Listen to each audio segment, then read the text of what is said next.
Odkar pomnim, postajajo avtomobili večji in težji. Stvari so šle že tako daleč, da v tem spodnjem segmentu komaj da najdem predstavnika, ki v dolžino meri manj kot 4 metre, kar sploh ni malo, ko je treba takšnega malčka parkirati nekje v mestu. Vzemimo za primer znamko Peugeot. Leta 1998 je Peugeot 205 v dolžino meril 3,7 metra, njegov naslednik 206 že 3,84 metra, Peugeot 207 pa že čez 4 metre. Tudi masa je šla gor v 2 generacijah za okoli 300 kg.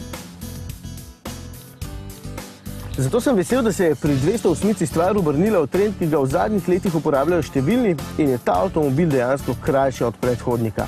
Pa ne na račun notranjosti, ta je celo bolj prostorna, ampak predvsem na račun sprednjega dela.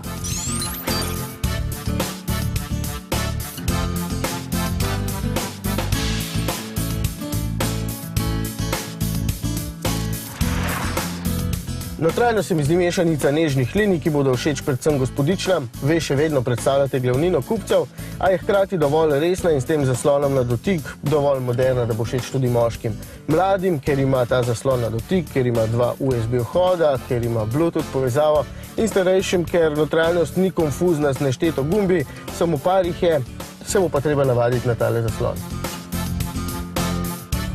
Prostora je dovolj, da za menoj lahko sedi tudi zelo visoka oseba, sedeži so v tej opremi Allure zelo mehki in udobni, nasploh mi je notranjost všeč. Še vedno pa me ni prepričal položaj merilnikov, ker jih zaradi volana ne vidim, lahko bi si volan sicer postavil nekoliko niže, a mi potem ta položaj ne ustreza več. Mi je pa všeč sam volan, ki je zelo majhen in precej neposreden, zato je občutek prepričljiv, lahko rečem zelo varen, ko se boste peljali nekoliko hitreje. Vse se zdi enostavno, kot bi igrali PlayStation, tudi manj veš, če se boste zabavali. Avtomobil je boljši tudi v sami legi, čeprav ostaja udobnejši od nemških tekmecev, kar se mi dejansko zdi prav. Za šviganje po mestu res ne potrebujete trdega avtomobila.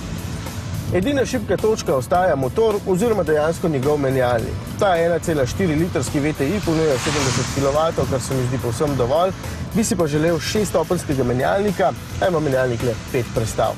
Zato motor ni tako živahen, kot bi lahko bil, pri 130 km/h je glasnejši, kot bi lahko bil, njegova poraba pa je 7,5 litrov večja, kot bi lahko bila.